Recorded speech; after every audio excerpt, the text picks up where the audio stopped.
Welcome to Mastering Your Financial Life, hosted by Judy Heft, the founder and CEO of Judith Heft and Associates Financial and Lifestyle Concierge. This year, they're celebrating 26 years in business. In every episode, Judy interviews professionals who help others successfully manage their financial lives. You can find this show on YouTube, LinkedIn, Apple Podcasts, Spotify, Google Podcasts, Stitcher, and more. Judy is the author of 2 books, How to Be Smart, Successful, and Organized with Your Money for a Better Today and Tomorrow, and her latest book, Mastering Your Financial Life Cycles, How to Successfully Manage Money in Every Decade of Life. You can read chapters of her books and catch prior episodes of this show at www.judithheft.com. Now here's the host of Mastering Your Financial Life, Judy Heft.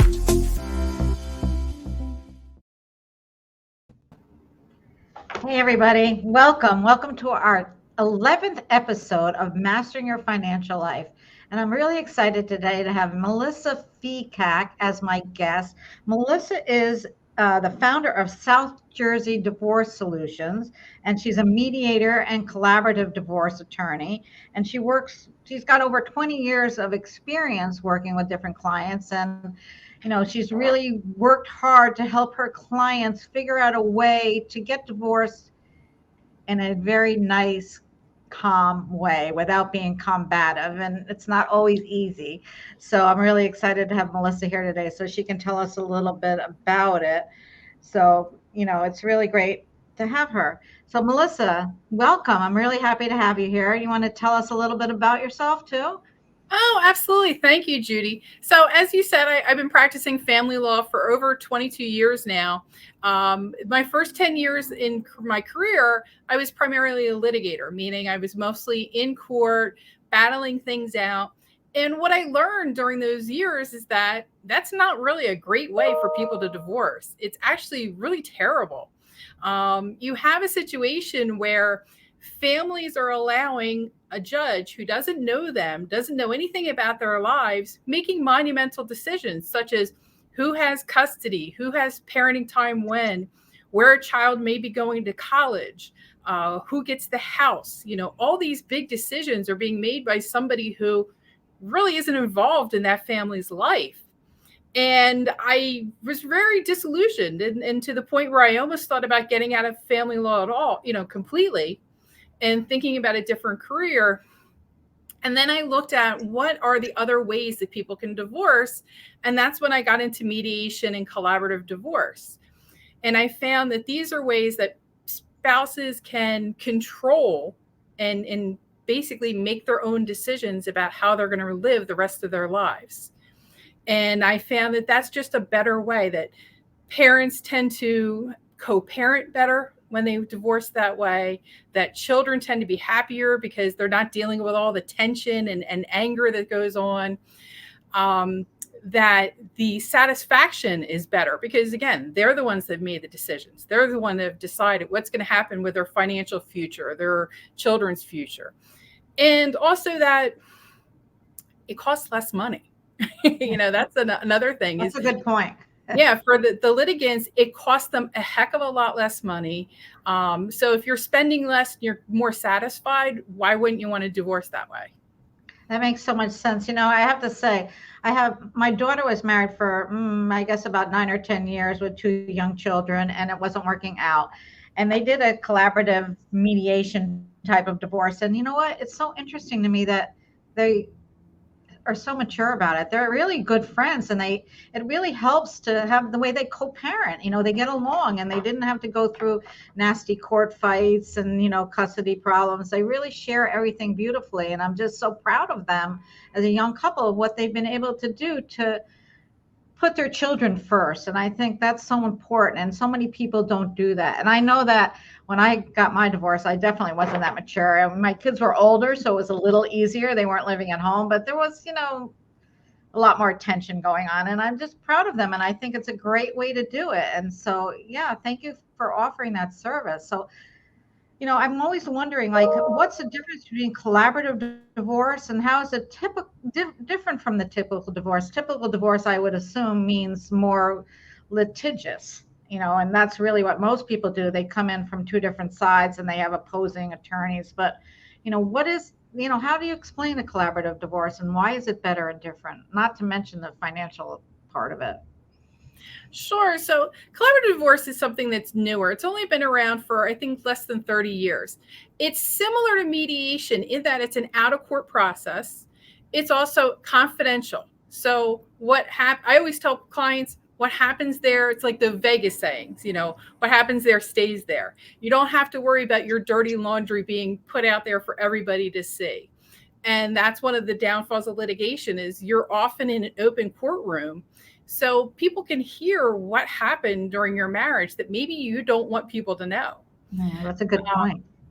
Yeah. And in a collaborative divorce, the benefit is that you each have your own attorneys. And the ideal is for each to have a collaboratively trained attorney because it's a different way of practicing law than when you do litigation. It's really a different mindset. So each of the parties have their own attorneys that represent them. And then we work together as a team. So we work in a process where we are meeting together to try to resolve their differences, to figure out how to divide the assets, how to work out custody and parenting time, how to work out support, how to look at life insurance, college, all those other things that you have to think about to plan for the future. And by doing it in a team process, we're not using adversarial tactics. We're not trying to fight against one another. We're trying to work together. It doesn't mean that we don't advocate for our clients. When I am in a collaborative case, I am still advocating for the benefit of my client. I'm not as concerned about what's going on the other side, but at the same time, we do want to protect the children. We want to make sure that we come up with an agreement that is going to work out for everybody. One of the things in a collaborative process is that we sign what's called a participation agreement. So we sign an agreement, it's like a contract that basically says we are going to work together outside of the courts. In the event that one of the spouses or both of them decide this isn't working for us, I'd rather take my chances with a judge, then what happens is everybody that's in the process has to get out, meaning all the attorneys have to leave the process. They cannot continue to represent. And part of the reason for that is that it gives people more skin in the game. They're less likely to leave if they know that their attorneys are going to be out of the process. But it's also in the collaborative process, the attorneys are privy to information that maybe they would not have been in a normal litigated divorce. And so therefore, it would not really be ethically correct for them to then appear in court. Well, I had no idea about that. So I think it's a lot of it coming in with the right mindset, because you can't come in there hating your former spouse and wanting to kill them and just, not wanting to agree with anything. You have to come in with more of an open mind, I think, and to be more loving. I mean, after all, you were married for a while and there was something there once, and, trying not to forget that was there and just working together so that you can split amicably, because that's like, especially if there's children, that's always in the best interest of the children to be, going forward with the future activities and holidays and things like that. You want to be on good terms. So I'm sure it's, you have to set your mind up first, I would think, correct? Well, you do have to come into the process being willing to not only talk about what are the issues, but also being willing to listen to what the other side has to say. But you don't have to be all friendly. A lot of times people think, it's very kumbaya, but it's really not. A lot of times people come in with a lot of anger, resentment, feelings of maybe even mistrust. And we deal with that. And one of the ways we deal with that is we bring in somebody called a divorce coach. And the divorce coach is a mental health professional that helps us address the emotional parts of a divorce.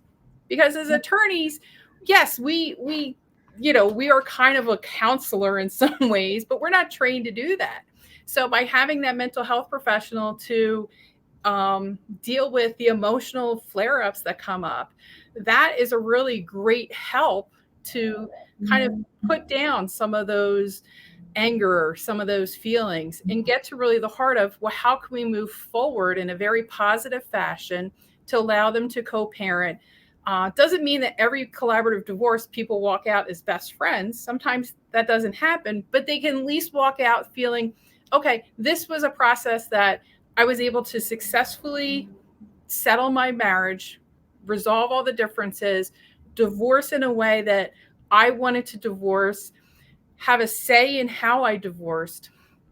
And I feel okay. I feel that, this is a good thing. I don't feel like I got beaten up. I don't feel like I took advantage of the other side, or I was taken advantage of. Is it a shorter process than a litigation? It can be. It's really up to the spouses as to how quickly or how slowly they want to move. And that's one of the great advantages too, is if the spouses are really motivated and they say, we need to get divorced before the end of the year because of X, Y, or Z, they can do that. Or conversely, if something happens, like let's say a spouse becomes ill during the process and they need 6 months or a year to recover, you can say, okay, we're going to put things on hold for the next year to allow spouse to deal with it, whatever treatment he or she needs to be able to get themselves healthy and get back on the right track, where you don't have that option in the courts. I can't say to a judge, hey, judge, my client has breast cancer and we need to take 6 months off. They're going to say, okay, dismiss your complaint and refile and start from scratch in 6 months. So in the collaborative process, the spouses can control how quickly or how slowly they want to move forward. Oh, that's great information. I had no idea how that worked. So that's really helpful to people. So let's talk about the finances a little bit. So what are some of the things that people should consider about their divorce when they're planning for their financial future? I think a lot of people think, well, I'm only going to be taking care of myself, it'll cost me half as much, but that's really not the right way to think about it, because that's wrong. You have 2 apartments, 2 homes, 2 this, 2 that, you're not splitting anything in half. You're really doubling your expenses. So I think that's something to think about. Yeah, that's really true. And finances is really sometimes the most difficult part, especially when it comes to support, child support and alimony. Those are extremely difficult conversations to have. And a lot of times people become become emotionally attached to certain financial things. For example, the house. That's always a common thread where, oh, I want to keep the house because it's important for me for the kids. The kids just want to be happy and they don't care necessarily where they live. They just want to live with, mom and dad and see both parents. They don't necessarily have the attachment, but the parents have the attachment to this object. And they may not realize, well, you could barely afford the house when there was 2 of you paying for the expenses. Now you're only going to have 1 of you paying the expenses. You probably can't afford it. Or it just may not make financial sense. It may make sense to downsize, live in a smaller home, and put more money away towards retirement or the future. And that's again, a conversation that really needs to happen is, why are you looking to stay with this asset? Why is this house so important to you?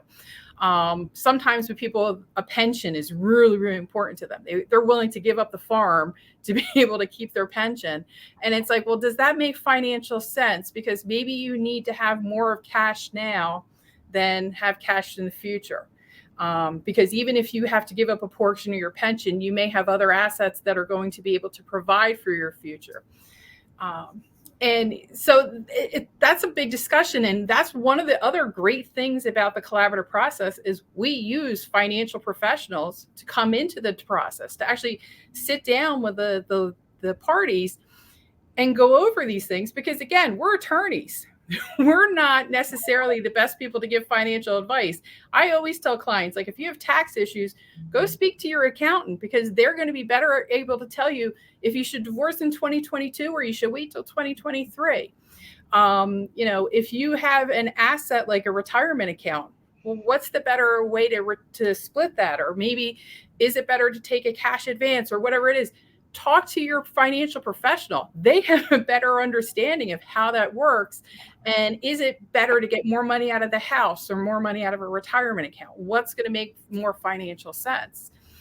And in the collaborative process, again, we often use financial advisors and financial neutrals to assist the spouses to making those kind of decisions, to do budget planning for what's going to happen post-divorce, to look at, this is the amount of resources you're going to have. and this is how you want to live. Well, how can we have that happen? Oh, that's so helpful, because I think most people that I have found over the years don't even have a handle on their finances. They don't know what they're spending on what category. They have no idea how to figure that out. So it's great that you'll bring in a financial neutral to help them figure it out, because money, first of all, is very emotional. And then divorce, nobody gets married planning to have a divorce. It's so emotional, whether you want it or not. It doesn't matter whether you want it. It's still, emotionally disruptive. I know that, when I got divorced, I had to give up my home. We sold the home, and I knew I couldn't afford to stay there on my own. But it was just, but I will say that over the years, every once in a while, I get a little ping, like, I wish I had the house. And then I think to myself, are you crazy? You wouldn't have been able to manage all those repairs and all that mess. You're better off living in a condo somewhere with no, extra expenses, and you don't have to put a roof on it or whatever else, no landscaping bills. But it is emotional. We're definitely emotionally attached. And, it just, we relate to a lot of our clients. Like, I think, let's see, of the 4 main people on our leadership team, we're all have been divorced. One is remarried, but all the rest of us are single women that have been divorced. So we get it. We understand how difficult it is. It's not fair to the children, but it turns out to be usually better for the children in the end anyway. But going through it can be very messy. But I said to my ex when we were going through the divorce, I know I'm going to be fine on the other end, but you need to help me get through this, because it's just so emotional, which I don't know if he really did help me. Maybe, I don't know why I said that. I was like still living in a dream world maybe, but whatever. But it is hard. It's hard to give up your home that you lived in for so many years, and give all, you have to split up your possessions or whatever the case may be. So yeah, so I want to take a little break now, and then when we come back, we'll talk some more with Melissa. I'm here with Melissa Fecak. Got to learn how to pronounce that, Melissa. Melissa Fecak, who is a collaborator, and her company is South Jersey Divorce Solutions. Hey there. I just want to tell you a little bit about my new book that just came out called Mastering Your Financial Life Cycles. And here it is. It's how to successfully manage your money in every decade of life. I co-authored this with my CFO, Liz Levy. And together we created this manual that's going to help you through every stage of life. We talk about having a baby. We talk about young adulthood, pre-retirement, what to do when you're at that age of retirement. If you're contemplating divorce, do you need an estate plan? We cover all of these, each subject in a different chapter. And I really think that you're going to find this so helpful, because at the end of every chapter, we have checklists that you can look at and you can use, and they can be a guide for you. So this is a wonderful manual that we've created. It's available on Amazon. You can also find it on our website at judithheft.com/book. And we're here for you. If you need anything, reach out. I hope you enjoy the book. Here's another picture of it, just so you know what's going on. Here it is. And I'm really proud of it. It's my second book, and I'd love to have you read it and give me your feedback. Judy Heft, judithheft.com, financial and lifestyle concierge, celebrating 26 years in business. And over the years, I've learned so much. And what I've been trying to do is impart a little bit of this knowledge to you, so I can help all of you become as financially organized as I am. And we're back with Melissa. So Melissa, not everybody has financial problems when they get divorced. Some people are, high net worth and they have money and they're not really worried about it, even though some of those people really still don't have a clue on what they're spending on. But, what are some of the things that people should consider when they're concerned about their financial future, whether they have a lot or a little? Here they are, their partner did everything for them. They handle all the bill paying, all the bookkeeping. They don't even have access to a lot of user IDs and passwords, and they need really help. So what are some of the things to consider during those times? Well, those people that, like you just said, they didn't really have access to the bills. Their spouse paid everything. They don't even have an idea of what they spend each month on the mortgage, food, clothing, rent, whatever their costs are. They really have the biggest difficulty after a divorce. And so again, I really try to strive that it's important for them to work with somebody like a financial advisor to talk about how they're going to budget for their future, So not looking just for the immediate future, but also looking towards, what's going to happen at retirement, what's going to happen when they start collecting Social Security. It's really important for them to get a handle of what is the current situation. What are they spending currently, so they can get an idea of how they have been living, because they just know, oh, I live in a house and I have a car and I have this, right, but they don't know how it gets paid for. So it's really important for them to understand that. So here in New Jersey, what we do is we fill out what's called a case information statement. And what that is it's a 10-page document that spells out what are their expenses, what are their debts, what are their assets, and what's the income that they have. So this way it gives a financial picture. So what I often tell people is, as you're getting ready for a divorce, start getting bank statements, start getting credit card statements, start, collecting your W-2s from last year and your tax returns, because this is all going to help us to develop what that financial picture is. So we can look at how you lived during the marriage, and then we can start planning for how you're going to live post-marriage. So we can start looking at how are you going to, because like you said, you can't go from 2 incomes in one household and live exactly the same in 2 separate households. Right. Even the high financial wage earners, there still are changes that have to be made. They may be more subtle, but they're still going to have to make adjustments in how they live their lives. So you have to look at, how did we live, and how can I live going forward? And again, for those people who are clueless, I always try to direct them to somebody who can sit down and spell out financially what that picture looks like. I think it's really important for people to empower themselves by sitting down with a financial professional like yourself to look at how can I get to my goals? My goal is I want to retire at 65. I want to buy a shore house. I want to live in a condo somewhere in Florida. Whatever it is, how can I get there? That's so good. Yeah. So we work with a lot of clients they come to us and they're contemplating divorce and they have no idea where to begin. So what we do is we take a look at their last 6 months of living expenses and try to, help them. We fill out I forgot what you said you called it in New Jersey, but here in New York, it's a financial affidavit, statement of net worth, same thing.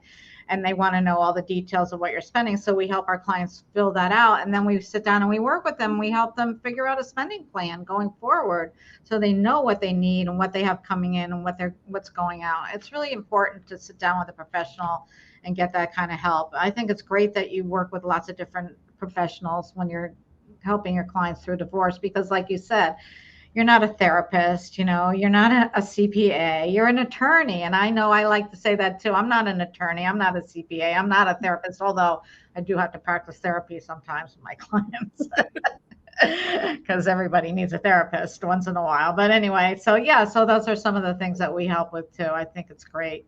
So this was great, Melissa. I'm so glad that we had a chance to speak today. So how can people listening, how can they find you? Where are you located? And what's going on with that? Sure. So my office is located in South Jersey. We're in Merchantville, New Jersey. We cover pretty much any part of the state, but we primarily practice in Camden County, Burlington County, and Camden. People can find me on the internet through our website, which is sjdivorcesolutions.com. We're also on Facebook, Instagram, Twitter, LinkedIn, all those wonderful places. And we also have a YouTube channel, which has a lot of videos that we talk about different issues with regards to family law, not just about collaborative divorce and mediation, but we also talk about litigated issues like domestic violence, trials, things like that, all aspects of family law. And I think that's a great way for people to get information and learn more about what we do and what services we provide. That's great, Melissa. There's so much to learn. So for our listeners, if you're in the South Jersey area and you're contemplating a divorce or in the middle of a divorce, a litigation that you want to switch to collaborative or mediation, reach out to Melissa. We'll put in the link how you can find her. We're going to post this on LinkedIn so you'll be able to find her. So thank you so much, Melissa. It was great having you today. I really enjoyed talking to you, and I learned a bunch of stuff too. I hope our listeners did too. Thank you, Judy. You've been listening to Mastering Your Financial Life, hosted by Judy Heft. Thank you for your positive reviews, comments, and sharing this show with others. You can read chapters of Judy's books and catch prior episodes of Mastering Your Financial Life at www.judithheft.com.